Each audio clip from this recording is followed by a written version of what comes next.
I lay there in that sterile hospital room, the beeping of the machines, a constant reminder of how far I'd fallen. At 62, after losing my wife to cancer 10 years ago, I'd poured everything into raising my son Blake alone. I'd worked 2 jobs as a mechanic and a night shift warehouse loader just to keep food on the table and send him to business school. Now, here I was, hooked up to dialysis 3 times a week, my kidneys failing from years of stress and neglect, and the doctors said a transplant was my only shot at a normal life. Blake was a perfect match. We'd tested for it months ago, but when I asked him to donate, he flat out refused. "Dad, I can't risk it with my career taking off," he'd said over the phone, his voice cold and distant, like I was just another obligation he could shrug off. Welcome to Brian Stories. I share new life stories here every day, and I'd really appreciate it if you hit subscribe and liked my video. Drop a comment down below telling me where you're watching from and what time it is for you, right? Now, I read every single comment and it helps me to know I'm not alone in this. The pain hit me harder that afternoon when my old buddy Tom called from across town. I picked up the phone with shaky hands, the IV line tugging at my arm. "Victor, you sitting down?" Tom asked, his tone heavy with something unsaid. I told him I was already lying down. "What was it?" He hesitated, then spilled it. He'd seen Blake cruising around in a brand new Lamborghini, cherry red, parked outside some fancy restaurant. But that wasn't the kicker. Tom had overheard from a mutual contact in Blake's circle that the car was a gift for his mistress, some young woman named Nadia he'd been seeing behind his wife's back, a supercar that cost more than my entire life's savings. While I rotted here begging for scraps of his time, my chest tightened like a vice, anger boiling up from deep inside. How could he do this? I'd cashed out my retirement early to seed his startup, the one that made him a millionaire now, and this was my thanks. I stared at the ceiling, tears stinging my eyes, feeling like the world's biggest fool. Betrayed didn't even cover it. I felt worthless. Like all those years of sacrifice meant nothing. My hands clenched the bed sheets as I replayed our last conversation in my head. "Blake, son, this could save my life," I'd pleaded, my voice cracking. He'd sighed like I was inconveniencing him. "Dad, I've got responsibilities. The business, the family. It's not that simple." Family? What family? His wife didn't even know about Nadia. And here he was blowing hundreds of thousands on her while I couldn't afford the co-pays piling up. I pushed myself up in bed, ignoring the ache in my side, and grabbed my phone. I needed to confront him, make him see what he'd done. But as I dialed, doubt crept in. Would he even pick up? The ringtone echoed in the empty room, each one twisting the knife deeper. Finally, voicemail. "This is Blake. Leave a message." I hung up, slamming the phone down, my breath coming in short gasps. The nurse poked her head in, asking if I was okay.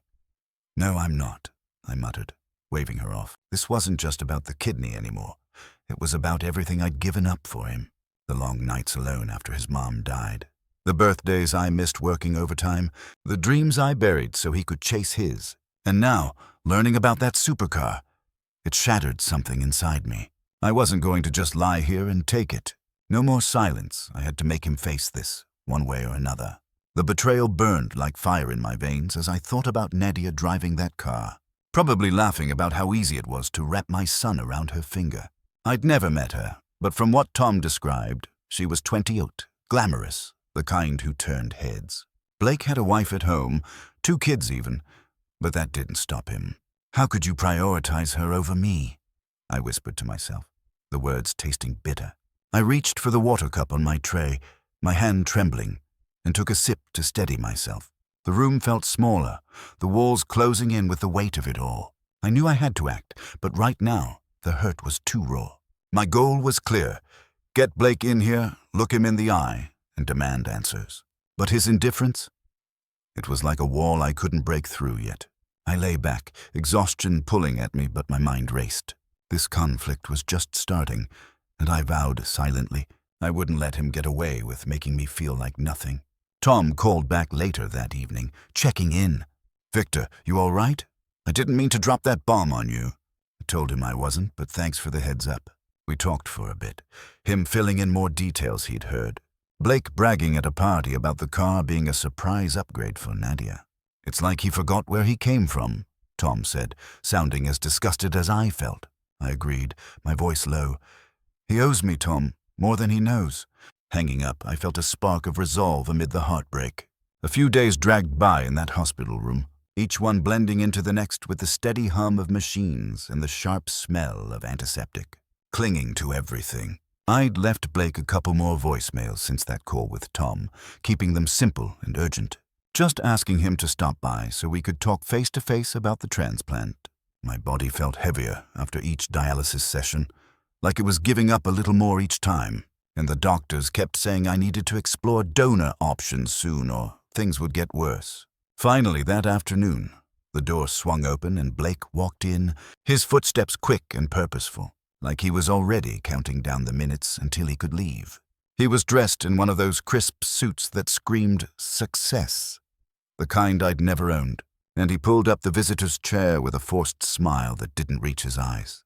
"Hey, Dad," Blake said, sitting down and glancing at the monitors beeping around me. "I got your messages. Sorry it's taken a bit. Things have been non-stop at the office." I nodded, trying to sit up straighter despite the pull of the tubes in my arm, and looked him in the eye. "Blake, thanks for coming. We really need to discuss this kidney thing. The tests showed you're a perfect match. And without it, I'm looking at years of this dialysis hell. It's wearing me down, son." He shifted in his seat, his fingers tapping lightly on his knee, and let out a long breath. "I know, Dad. I've been thinking about it a lot. But honestly, with my schedule right now, it's tough. The business is ramping up. We just closed a major deal that's going to expand us internationally. I can't risk the surgery knocking me out for weeks, you know. Recovery time, complications. I've got too many people depending on me." I felt a pang in my chest, not just from the illness, but from his words. Like he was treating this as some minor inconvenience. "Depending on you. Blake, what about me? I raised you alone after your mom passed, worked those endless shifts at the garage and the warehouse just to get you through school and kickstart that company of yours. Remember how I scraped together that startup money? I gave up my own security for that." He nodded quickly, his eyes flicking to his watch. "Yeah, Dad, I do appreciate it. Seriously, that foundation you gave me, it's why we're thriving now. We've got new clients pouring in, and the revenue's up 40% this quarter. It's all coming together." There was a hint of pride in his voice as he mentioned the numbers, like he was sharing a win from a boardroom meeting. But it only made the gap between us feel wider. His success built on my back while I lay here struggling to breathe easy. Before I could press him further, his phone vibrated on the armrest, lighting up with an incoming call. Blake picked it up without a word, turning slightly away as if to shield the conversation, but the room was too quiet for me not to catch pieces of it. "Hey, babe," he said in a low, warm tone that didn't match the one he'd used with me. "Yeah, the Maldives trip is locked in. Private villa, the works. We'll fly out next weekend. Don't worry about packing. I'll handle the upgrades." He chuckled softly, adding, "After all the excitement lately, we deserve this. It'll be perfect." My ears strained as I pieced it together, the babe, the lavish plans, the casual way he tossed around upgrades like money was endless. It had to be her, that woman Tom had mentioned. And here Blake was splurging on some exotic getaway while my medical bills stacked up like a mountain I couldn't climb. He hung up after a quick, "Talk soon," and slipped the phone back into his pocket, turning back to me with that same detached expression. "Who was that?" I asked, keeping my voice steady even as a knot tightened in my stomach. Blake waved it off casually. "Just work stuff, Dad. Coordinating some travel for a client meeting. Nothing big." I didn't push it right then, but the lie hung in the air, making the frustration build inside me like pressure in a sealed pipe. "Blake, listen, those sacrifices I made weren't just for your business to boom. They were for us, for family. Can't you see how much I need you now? This isn't about downtime, it's about my life." He stood up then, smoothing his jacket, and gave me a pat on the shoulder that felt more obligatory than genuine. "I get it, Dad. I'll think on it more, but I've got to run. Another call coming up. Take care, okay? We'll figure something out."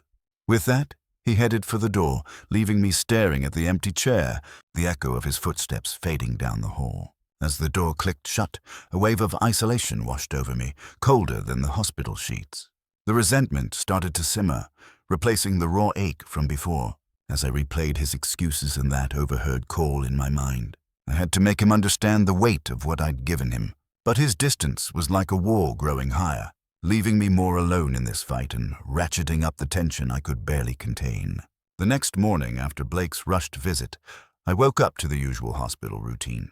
Nurses checking my vitals, the metallic taste of meds in my mouth, and that constant fatigue weighing me down like a wet blanket. I'd barely slept, replaying his excuses and that shady phone call over and over. The word babe echoing like a bad dream. I knew I couldn't let it slide anymore. The resentment was turning into something sharper, and I needed answers about that supercar Tom had mentioned. It was time to confront him head-on, so I grabbed my phone and texted Blake. "Come back today. We need to finish our talk. It's important." He responded an hour later with a curt, "Fine, after lunch?" which gave me just enough time to gather my thoughts and steel myself for what might come. Blake showed up around 1 p.m., carrying a takeout coffee like he was stopping by a casual meetup instead of his father's hospital room. He set it down on the tray table and sat in the same chair as before. But this time his posture was stiffer, like he sensed trouble brewing. "Dad, what's up?" "I don't have long. Got a client call at 2. I took a deep breath, ignoring the ache in my side from the latest dialysis, and cut straight to it. "Blake, I heard something that doesn't sit right. A friend told me you bought a supercar recently, a Lamborghini or something flashy. Is that true? While I'm here fighting for my life, you're dropping that kind of cash." He paused mid-sip, his eyes narrowing as he set the cup down. "Where'd you hear that?" "Yeah, I bought a car." "So what? It's my money, Dad. I earned it through the business you helped start, sure. But I've built it into something huge on my own." I felt my face heat up, the monitors beeping a little faster as my heart rate climbed. "Your money. Blake, that business wouldn't exist without me cashing out my retirement, working those brutal jobs to fund your ideas. And now, with me needing a kidney, your kidney, you're out there splurging like it's nothing. That car could pay for treatments, specialists, anything to help me." He leaned forward, his voice dropping but edged with irritation. "Dad, you're being dramatic about this. I appreciate what you did back then, but that doesn't mean I'm entitled to hand over my life or my wallet forever. I've got my own path now, and yeah, I treat myself sometimes. You act like I'm supposed to stay broke out of guilt." His words stung deep, twisting the knife of betrayal as he dismissed my sacrifices like old news. "Guilt? This isn't about guilt, son. It's about family. About not abandoning the person who gave you everything." I shot back, my hands clenching the edge of the bed. Blake stood up then, pacing a couple steps toward the window, his back to me for a moment before he turned around with a frustrated sigh. "Look, Dad, you were always so controlling growing up, pushing me into business school, micromanaging my startup plans. Yeah, it worked out, but it wasn't all selfless. You wanted the credit for my success, didn't you? Now that I've made it, you think you can call in favors like this transplant? Prioritize your health through the waiting list or something. I'm not risking my future for it." I stared at him, stunned by the resentment pouring out, like he'd been holding on to this grudge for years while I thought we'd been a team. "How can you say that? Controlling. I was guiding you, protecting you after your mom died. I gave up my own dreams so you could have yours," I said, my voice cracking a bit as the fury mixed with despair. Blake crossed his arms, his expression hardening into something almost smug. Guiding? It felt like suffocating sometimes. And now, with my life finally on track, wife, kids, the company exploding, you hit me with this. The affair... Wait, no, that's not what I meant. He caught himself mid-sentence, but it was too late. The slip about an affair hung in the air, confirming what I'd suspected from that phone call. Affair. So that's what the supercar and the trips are about? Some woman on the side while Sarah's, at home with the kids? You're prioritizing her over your own father? Blake's face flushed, but he didn't back down. Dad, drop it. My personal life is off limits. Yeah, I've got someone who makes me happy, and the car was a gift, my choice, my priorities. You're entitled if you think that changes anything about the transplant. I pushed myself up higher in the bed, ignoring the nurse's knock at the door. She poked her head in, asking if everything was okay, but I waved her off. Entitled? After everything I've done? You're the one acting like a selfish kid, Blake. That affair is destroying your family, and you're letting me rot here because it's inconvenient? He stepped closer, his voice rising just enough to echo in the small room. Selfish. I've sent checks for your bills before. Don't act like I've abandoned you. But this kidney thing? No way. Health risks, time off, I've got too much at stake. And yeah, I resent how you always played the martyr card. It wasn't all noble. You controlled the narrative to keep me indebted. The words hit like a slap, revealing his true colors, this brazen selfishness that put his fling and luxuries above my life-threatening mess. As he grabbed his coffee and headed for the door, muttering, "We'll talk when you've calmed down," I called after him. "Blake, wait. Think about your conscience. What would your mom say?"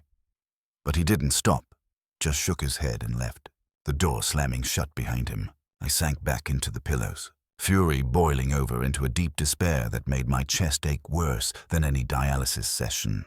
I'd tried to appeal to his heart, to that bond we once had, but it failed spectacularly, leaving me more isolated than ever. The audience would hate him for this callousness, I knew, and part of me hoped I'd find a way to make him pay, to hold him accountable for turning his back when I needed him most.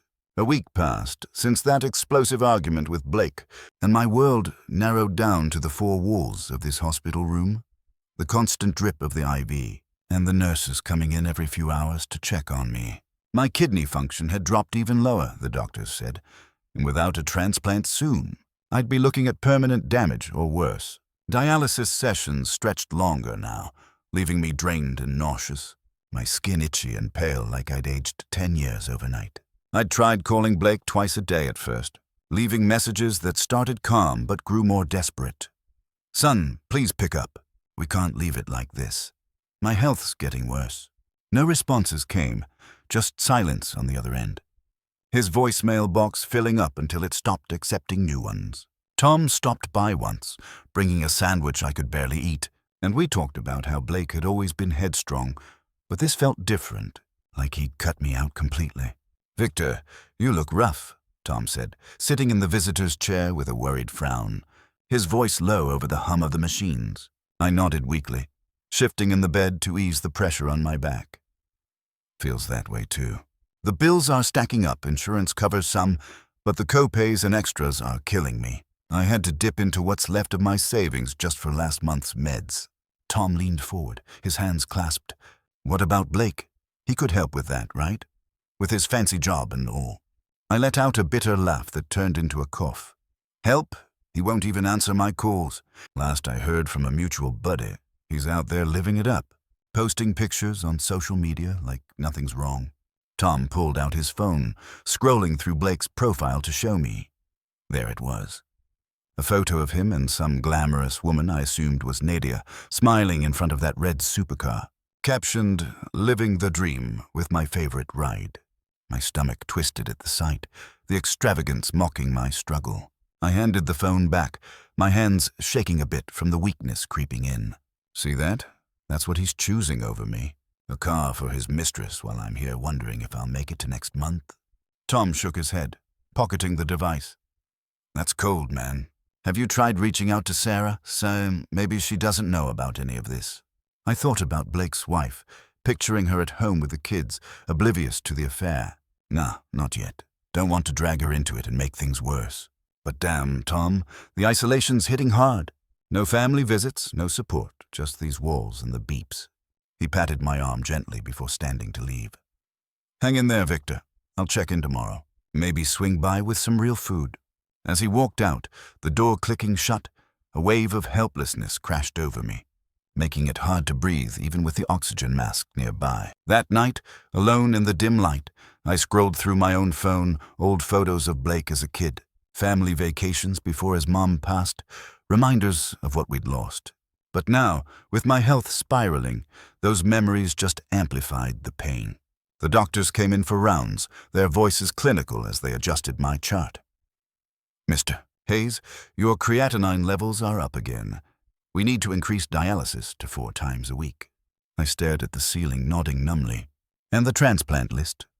Any movement? The lead doctor, a middle-aged woman with kind eyes, sighed. You're on it, but matches are rare. Family donors are your best bet. I closed my eyes after they left, the weight of it all pressing down, bills I couldn't pay, a body failing me, and a son who'd turned his back. Blake's social media posts kept popping up in my feed. Another one showing him and Nadia at a rooftop party, champagne in hand, laughing like the world was theirs. The next day brought more bad news. A letter from the billing department arrived, outlining thousands in unpaid charges that insurance wouldn't touch. I sat there staring at it, the paper crumpling in my fist. How am I supposed to handle this? I muttered to myself, dialing Blake one more time out of sheer desperation. Straight to voicemail again. No surprise, but it still stung. I left a message anyway. Blake, it's Dad. Things are getting really bad here. The bills. I need help, son. Please call. Hanging up. I felt the oppression of his neglect like a physical force, pushing me deeper into this hole. Helplessness flooded me, making me wonder if it was even worth fighting anymore. Maybe just let go and spare myself the pain. But then I'd think about the injustice, how I'd poured my life into him only for this, and a tiny spark of determination flickered, refusing to die out completely. Afternoon turned to evening, and a nurse came in with my dinner tray, bland food I pushed around without appetite. You need to eat, Mr. Hayes, she said gently, adjusting my pillow. Keep your strength up. I forced a smile. Trying, but it's hard when everything feels stacked against you. She nodded sympathetically. Family troubles? I hesitated, then spilled a bit. Yeah, my son's not stepping up. Got his own life, I guess. She squeezed my hand before leaving. Hang on, things turn around sometimes. Alone again, I checked social media one last time. Seeing Blake had posted a story. Him and Nadia boarding a private jet, headed for that Maldives trip he'd mentioned on the phone. The luxury hit me like a gut punch. Money that could cover my treatments thrown away on vacations with his secret fling. A press didn't cover it. I felt crushed, contemplating giving up as the helplessness peaked. But deep down, amid the despair, that spark of injustice burned brighter, whispering that survival was the goal now, no matter what. I had to find a way out of this pit, even if it meant facing it alone for a while longer. The anticipation built in me, a quiet hope that somehow I'd escape this nightmare. 2 weeks had slipped by since I'd hit that low point, each day in the hospital room feeling heavier than the last, with the sharp antiseptic smell burning my nose and the monitors beeping like a relentless alarm. Couldn't turn off. My body ached constantly now, the dialysis sessions leaving me too exhausted to even sit up without help, and my legs felt like lead from the swelling that wouldn't go down. The stack of bills on the bedside table had grown, some with bold red overdue stamps that made my stomach churn every time I glanced at them. I'd been scraping by on what little savings I had left, but it wasn't enough, and the thought of more debt piling up while Blake ignored me just amplified the hopelessness. Tom had called a couple of times to check in, but I'd brushed him off, too drained to talk, until that morning when he texted saying he was coming by whether I liked it or not. When Tom walked in around lunchtime carrying a paper bag with coffee and a sandwich, he took one look at me and shook his head, pulling up the chair with a sigh. Victor, you're not looking good, man. Those machines are running you ragged. Have you eaten anything today? I managed a weak shrug, the IV line tugging at my arm as I shifted. Not much appetite, Tom. The bills are killing me faster than the kidneys, overdue notices everywhere, and Blake still won't pick up the phone. He handed me the coffee, his expression turning serious as he sat down. That's part of why I'm here. I've been thinking about what you said before, about all the money you put into Blake's startup. You documented those transfers, right? Bank wires, emails spelling out it was a loan. Yeah, I did, I said, taking a slow sip of the coffee, the bitterness matching the knot in my gut. I kept records, emails where I laid out the terms, bank statements showing the wires, even tax forms from when I cashed out my 401k and took the hit to seed his business. There might be something about equity shares, too, if I wrote it down back then. Tom nodded, leaning forward with a spark in his eye that cut through my fog. Exactly. I ran into Jerry yesterday. You remember him, the lawyer who handled things after your wife died. I told him about your situation without going into too much detail, And he said there could be ways to go after repayment on those loans, since they're documented. And depending on where you live, there might be routes for getting some financial or medical support from adult kids. But it'd need a legal review to see if it applies. No guarantees, just something to check. The words hung in the air, stirring something inside me that had been buried under all the fatigue and despair. Repayment? You think I could actually get him to pay back what he owes? I asked, my voice gaining a bit of edge as I set the cup down, feeling a flicker of clarity for the first time in weeks. Tom pulled out his phone, scrolling to Jerry's contact. Jerry thinks it's worth looking into. The loans are your strongest angle if the paperwork holds up, and if there's any proof on those shares, that could add to it. He said he'd review your stuff for free to start, just to assess. Here's his number. Call him, Victor. You've got nothing to lose. That was the moment it hit me. Like a switch flipping in the dim room. I'd spent years being the provider, working those multiple jobs as a mechanic and loader after my wife died, sacrificing everything to give Blake a shot, and now he was treating me like I didn't exist. Tom, I've been lying here like a doormat, too weak to do anything but beg, but this, I'm done being passive. I'll fight back, make him face what he's done. We spent the next 20 minutes talking it through, Tom jotting down Jerry's number on a scrap of paper while I grabbed the notepad from the drawer, my hand trembling but steady enough to write a quick list. Call Jerry, get the box from home with the emails and statements, check the old tax forms. Start with Jerry tomorrow, Tom said, standing up and clasping my shoulder gently. He'll guide you on what's possible. Loans first, then see about any support angles based on the laws here. You've earned this fight after all you gave up for that kid. I nodded, the weight in my chest lifting just a fraction as he headed for the door. Thanks, Tom. I mean it. This changes things. He gave a small smile and left, the room falling quiet again except for the monitors, but now the beeps sounded less like a countdown and more like a rhythm I could work with. As the afternoon wore on, I stared at the notepad, the quiet resolve building inside me despite the exhaustion still pulling at my body. My mindset had shifted, turning the anger into focus. I wasn't powerless anymore. Tomorrow I'd call Jerry and get the ball rolling on those records. The morning after my conversation with Tom, I woke up to the usual hospital routine, the beeps from the monitors pulling me out of a restless sleep and the antiseptic smell hitting me, like always. My body felt heavy, the dialysis from the night before leaving me weak and nauseous. But my mind was sharper than it had been in weeks, focused on that list I'd scribbled down. I reached for my phone on the bedside table, ignoring the stack of overdue bills next to it, and dialed Jerry's number right away. When he picked up, his voice was steady and professional. Victor, good to hear from you so soon. Tom mentioned you'd call. Walk me through what you have in mind. I explained the basics, the loans I'd given Blake for his startup, the emails and bank transfers proving they weren't gifts, and how I'd cashed my 401k to make it happen. Focus on the loans first, Jerry said after a pause. They're your strongest angle if the intent to repay is clear in writing. Equity could help if there's proof you own shares, but it's conditional on what the documents say.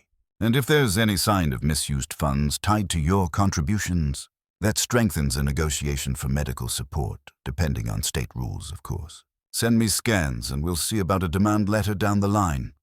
Keep it quiet for now. I hung up, feeling a small surge of momentum, even as the nurse came in to check my IV and take my blood pressure, her brows furrowing at the reading. Try to rest, Mr. Hayes. Stress isn't helping your numbers. I nodded, but as soon as she left, I called Tom. Hey, can you head to my house and grab that box from the attic? It's labeled Financial Docs. Should have everything from the startup days. Tom didn't hesitate. I'm on my way. Give me an hour. While I waited, I lay back and thought about how I'd trusted Blake back then, signing over what amounted to a 10% equity stake in a simple memo we'd both initialed, thinking it was just to get him started. It was a convertible note kind of deal, meant to turn into shares once the business incorporated. But I'd never followed up after my wife died, too caught up in grief and work to track it. Now, it might be worth something if it hadn't been diluted away. Tom showed up around noon, carrying the dusty cardboard box and setting it carefully on the chair by my bed so it wouldn't bump the equipment. Got it all here, Victor. Looks like you kept good records. I opened the flaps with shaky hands, pulling out folders of printed emails and bank statements, the paper yellowed but legible. There were the transfers, thousands wired to Blake's account over those early years, and emails where he'd written things like, "Dad, this loan means everything. I'll pay you back with interest once we turn a profit."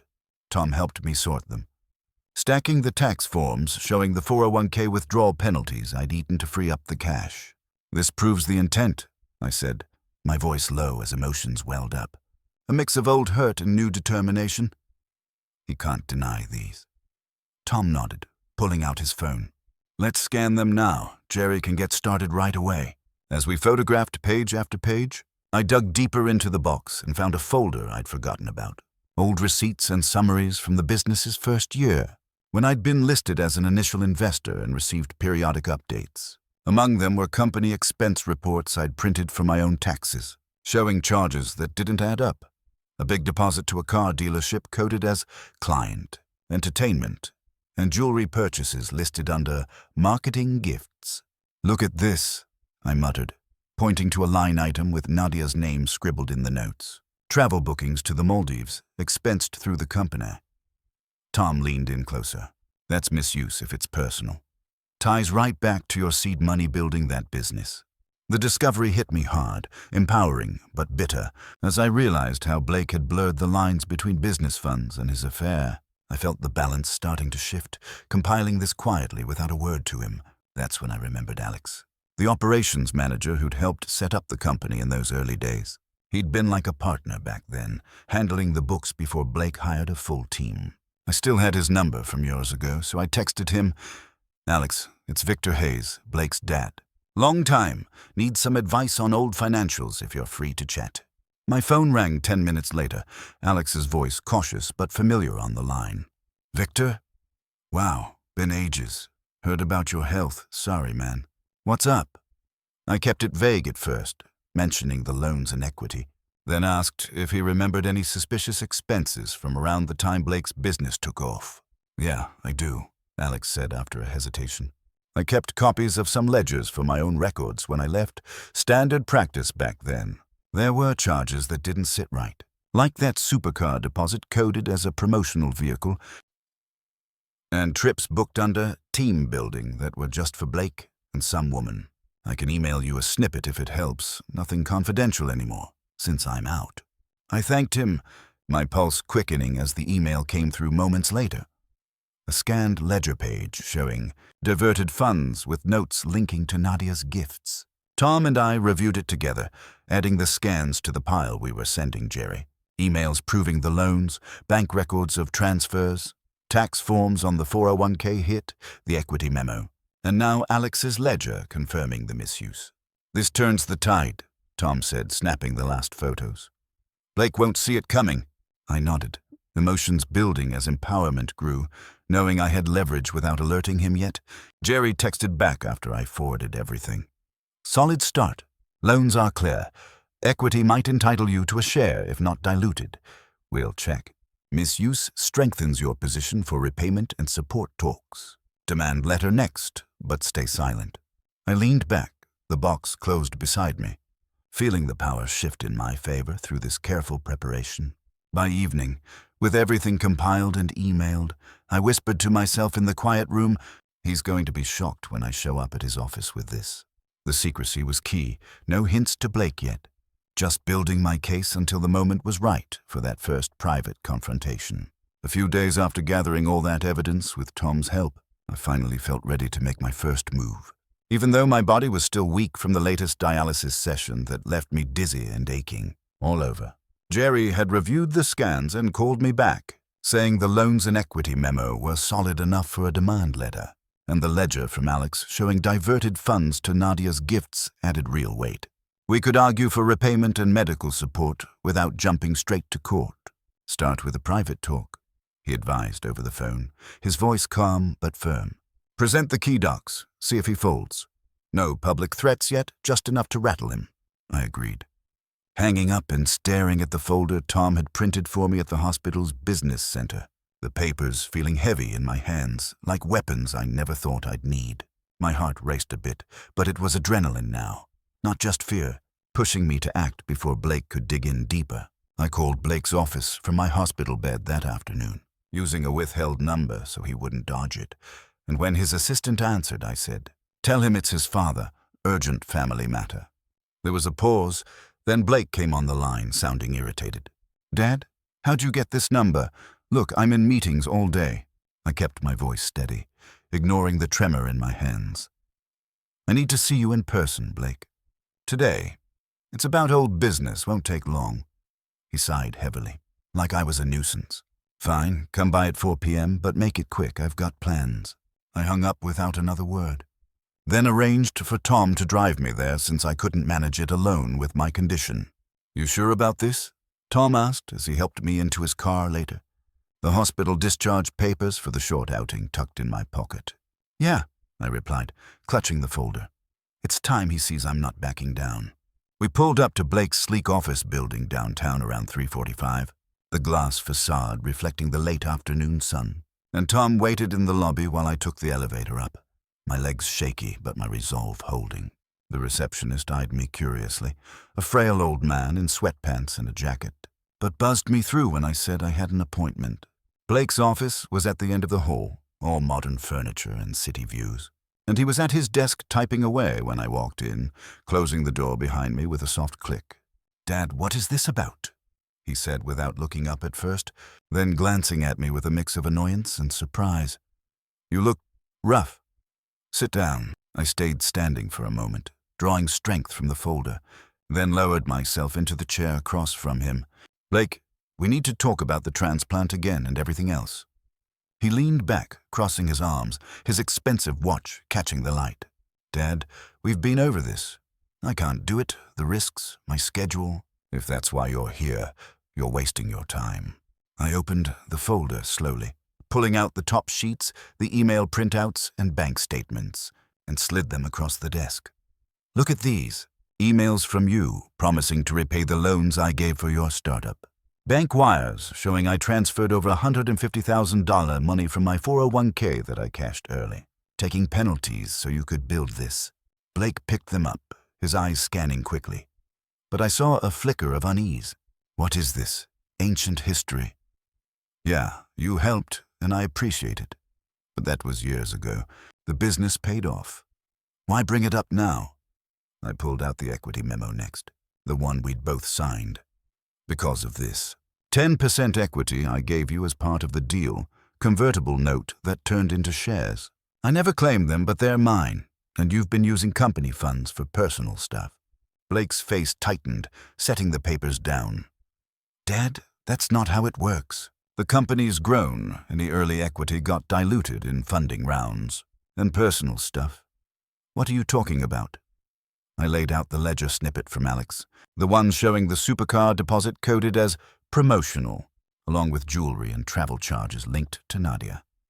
"This diverted funds to gifts for your mistress. Supercar, Maldives trip, all on the company dime, which traces back to my investments." Alex confirmed it. He kept records from his time as operations manager.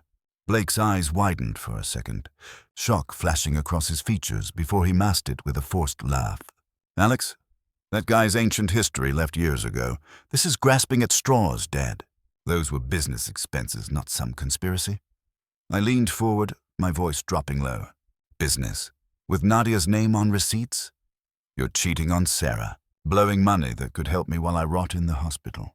Reconsider the transplant, or at least provide support for my bills, or I'll go public with this, or sue for what's owed." He stood up abruptly, pacing to the window, his back to me as he rubbed his temples. "Go public? Sue? Dad, you're blowing this out of proportion. Yeah, maybe some expenses overlapped, but it's not like I stole from you. The loans were gifts in spirit, family help." I felt a rush of adrenaline surge through me, my hands steady now as I gathered the papers. "Gifts? Your emails say otherwise, and the equity's documented. Jerry's reviewing it all. This is your chance to make it right, privately." Blake turned back, his expression a mix of shock and defiance, trying to downplay it with a shrug. "Jerry? Some old lawyer?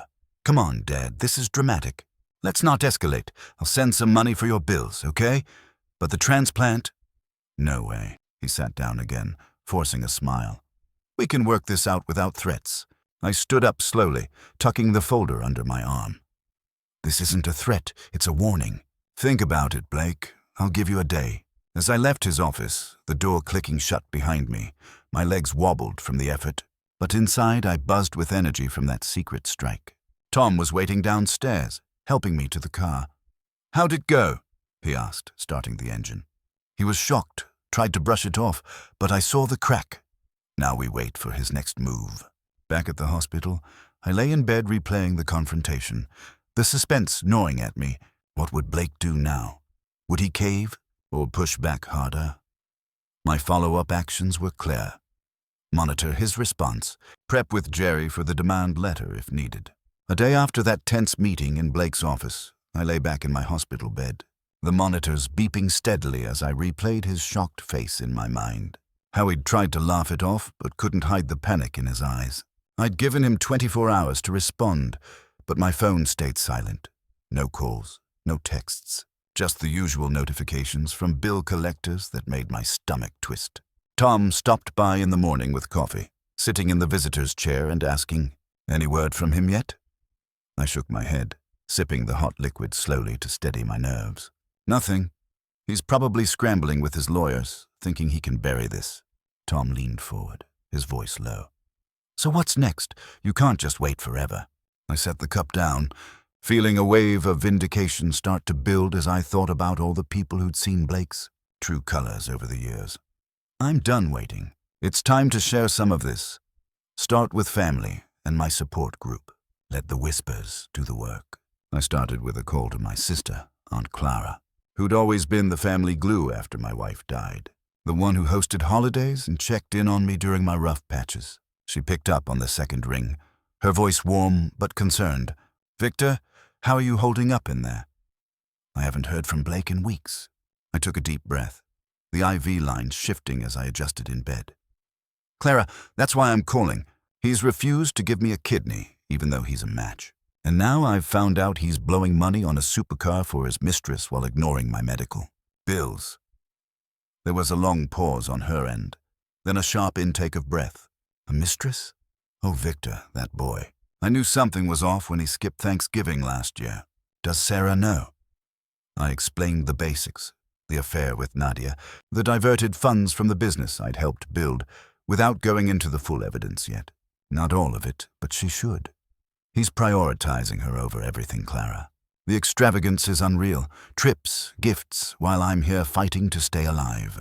She sighed heavily, her tone turning angry. That's unforgivable. I'll talk to Cousin Mike and the others, discreetly, of course.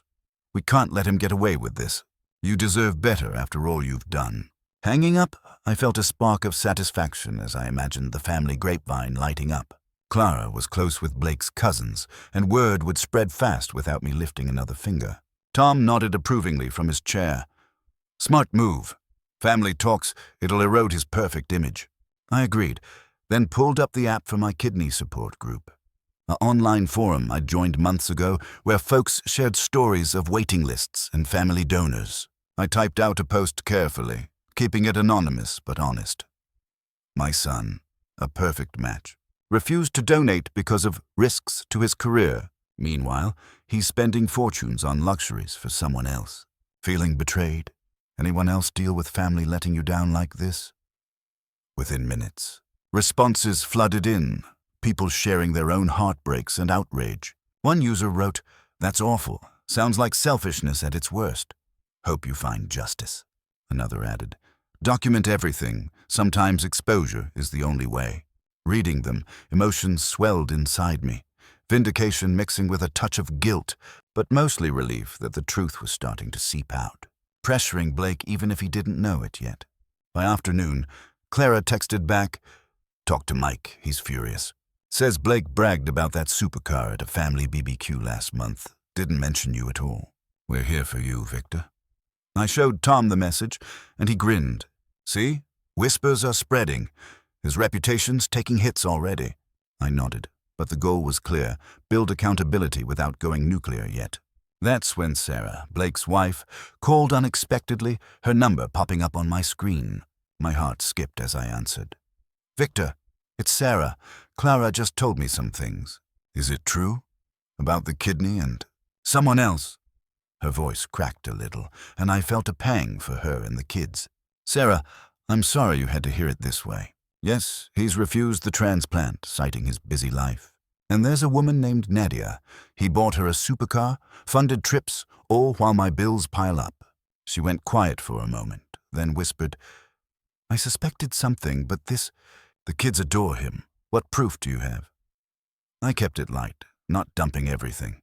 Emails, statements, enough to show he's diverted business money. I confronted him yesterday. He downplayed it, but it's real. She sighed deeply. I need to think. But thank you for telling me. I'll talk to him tonight. The call ended, and I sank back into the pillows, a rush of vindication filling me as I saw the impact already. Sarah questioning him would crank up the pressure at home. Tom patted my shoulder before heading out. You're unraveling his facade, Victor. Keep it going. I spent the rest of the day monitoring the support group thread, where more stories poured in, some even suggesting legal routes that echoed Jerry's advice. One member private messaged me. If he's using company funds for personal affairs, that's fraud territory, get a lawyer. I replied vaguely, thanking them, but inside, the satisfaction grew, watching the truth spread like ripples in a pond.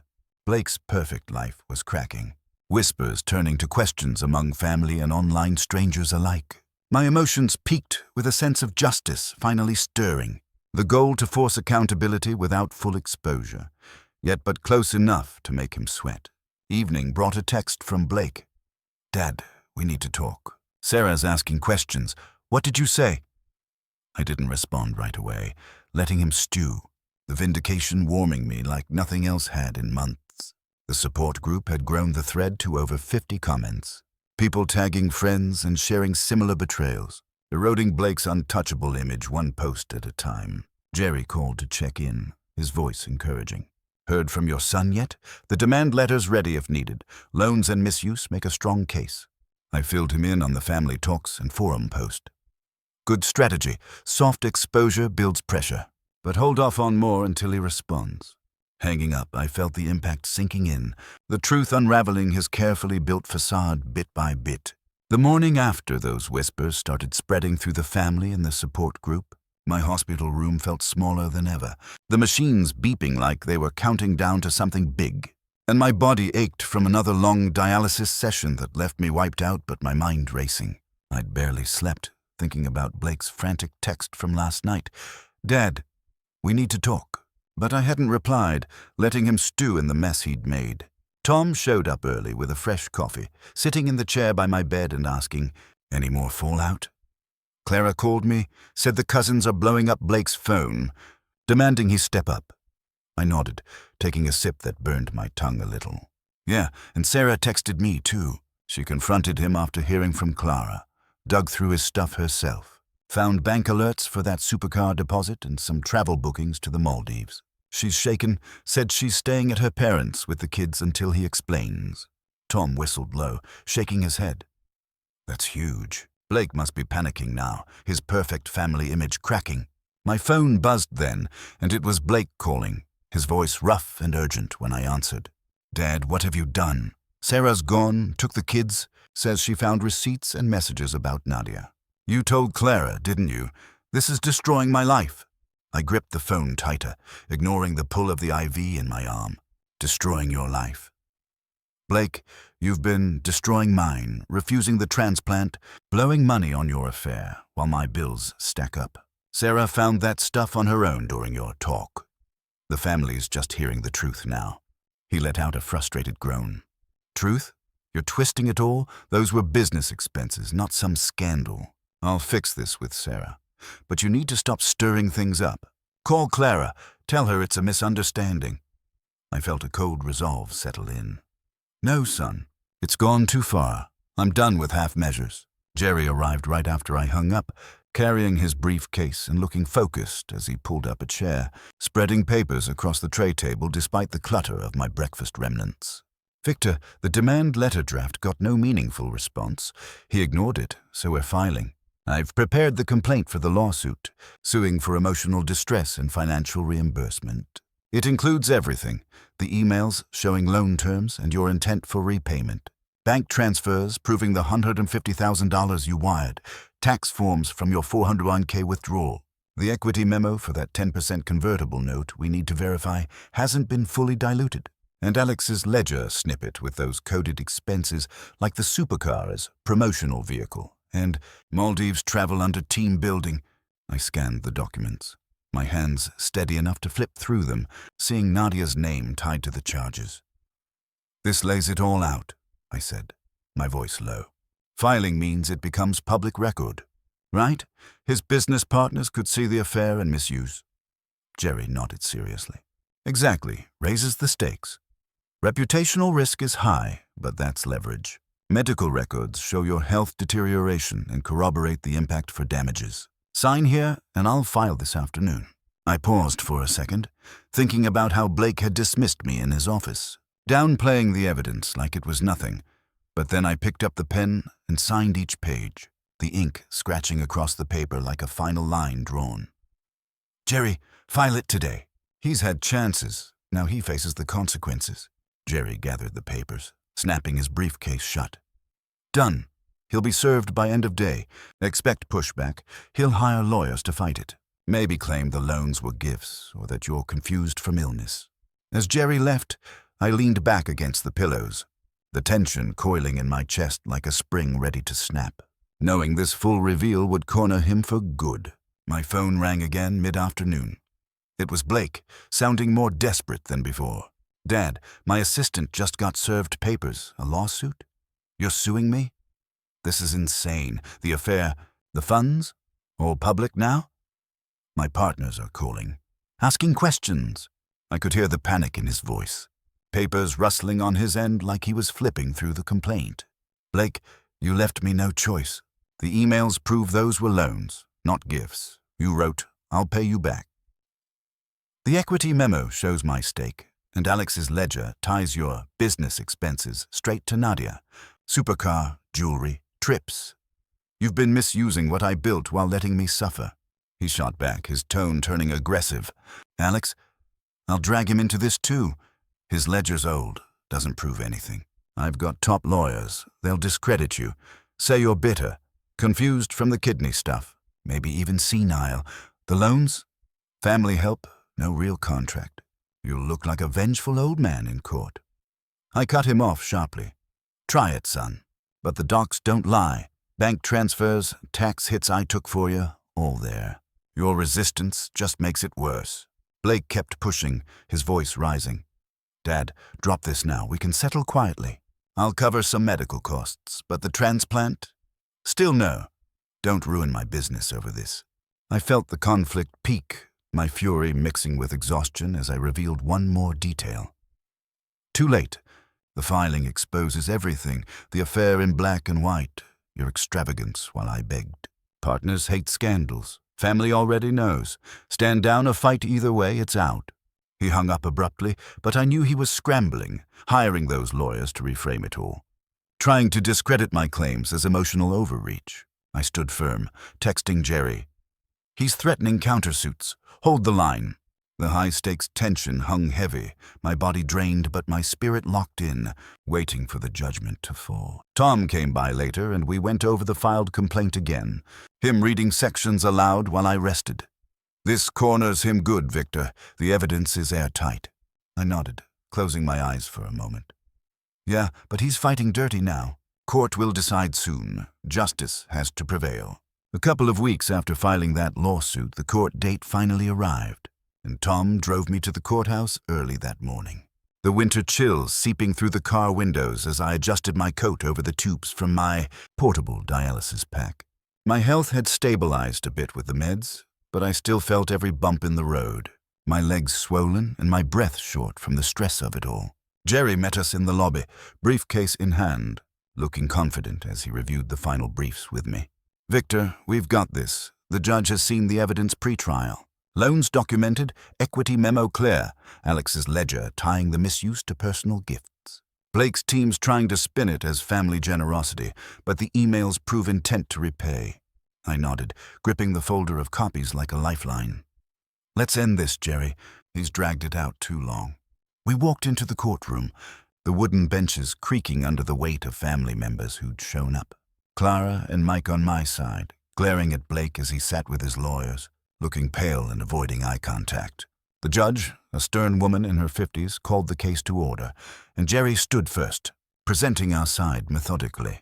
Your Honor, my client, Victor Hayes, loaned his son Blake over $150,000 to start his business, as shown in these emails where Blake explicitly promises repayment with interest. Victor cashed his 401k early, taking tax penalties. Here are the forms. He also holds a 10% equity stake via this convertible note memo, which Blake never honored. Instead, Blake diverted company funds built on Victor's investments, to personal expenses for his mistress, Nadia, including a supercar coded as promotional and trips under team building, per this ledger from former operations manager Alex. Jerry passed the exhibits to the bailiff, and I watched Blake shift uncomfortably, whispering to his lawyer. Furthermore, Jerry continued, Victor's medical records corroborate the emotional distress and health deterioration from Blake's neglect, refusing a compatible kidney donation while prioritizing luxuries. We're seeking reimbursement of loans, equity dividends, and medical support. Blake's lawyer rose next, a slick guy in a tailored suit trying to poke holes. Your Honor, this is a family dispute blown out of proportion. Those loans were gifts from a father to son. No formal contract, just informal emails. The equity, diluted in legitimate funding rounds. Victor's not a sophisticated investor. He signed without understanding. As for expenses, they were business-related. The ledger's old and unreliable. Alex is a disgruntled ex-employee. And emotional distress. Victor's illness predates any refusal. Blake has his own health to consider. This suit is vengeful, from a bitter father upset his son succeeded independently. Blake nodded along, but his eyes darted to Sarah in the back row, who sat stone-faced with the kids nowhere in sight. I leaned over to Jerry. They're twisting it all. He whispered back, Let them, they're grasping. Our docs hold up. The judge reviewed the exhibits during a short recess, and when we reconvened, she addressed us directly. Mr. Hayes, the evidence is compelling. The emails clearly establish loan intent, not gifts. Repayment language is explicit. Bank transfers and tax forms confirm the financial sacrifices. The equity memo is valid. Dilution doesn't erase the original stake without compensation. Alex's ledger, corroborated by receipts, shows misuse of funds traceable to Victor's contributions. Supercar, jewelry, travel for Nadia, all personal. Medical records support the distress claim, showing worsened condition amid neglect. She turned to Blake. You've prioritized extravagance over family duty. I'm ruling in Victor's favor. Repay the $150,000 plus interest. Provide equity dividends or buyout equivalent. And cover medical support, including transplant evaluation costs. Blake's face drained of color, his lawyer objecting futilely as the gavel came down. Blake stood up as the courtroom cleared, approaching me with a mix of anger and defeat, his voice low so others couldn't hear. Dad, this ruins me. The affair's out. Partners are pulling out already. Nadia's gone. She bailed when the papers hit. How could you? I looked him in the eye, steady despite the fatigue. How could I? You refused to help when I needed you most, son. Spent my money on her while I suffered. This is justice. He shook his head, turning away as his lawyer pulled him aside, muttering about appeals. Sarah walked over, then hugging me gently. Victor, thank you for the truth. The kids and I are okay filing for divorce. We'll visit soon. Clara joined us, squeezing my arm. Mike's serious about cutting business ties with Blake, says it's principle. Families rallying around you now. Outside the courthouse, reporters had caught wind. The scandal of a successful businessman exposed for neglecting his dying father while funding an affair. Blake's business took the hit fast. Texts came in from mutual contacts saying partnerships were dissolving, clients jumping ship amid the public humiliation. Nadia vanished from his life, probably scared off by the spotlight, and Blake was left scrambling, his arrogant facade shattered. I got back to the hospital that afternoon, Tom helping me settle in, and for the first time in months I felt a weight lift. Community support poured in, donations for my transplant search from the online group, old friends offering help, family ties renewed. Clara planned a small gathering once I was stronger. Emotions washed over me, relief, a touch of sadness for what Blake had become, but mostly peace. Justice had prevailed, proving selfishness gets punished, loyalty rewarded, leaving me with a quieter, empowered life ahead. Sometimes, what we need isn't advice, but someone to stand by us and say, "That's enough." If this story brings you even a little relief, drop a comment down below telling me where you're watching from and what time it is for you. Right now, I read every line, and I make these videos to remind you, you are not alone. On screen right now, you'll see 2 new stories I think you'll really enjoy. There are many more waiting for you on the channel. So don't forget to subscribe and hit the bell so you never miss one. See you in the next story. Until then, take care of yourself and the people you love, with all my love and respect. On screen right now, you'll see 2 new stories I think you'll really enjoy. There are many more waiting for you on the channel. So don't forget to subscribe and hit the bell so you never miss one. See you in the next story. Until then, take care of yourself and the people you love, with all my love and respect.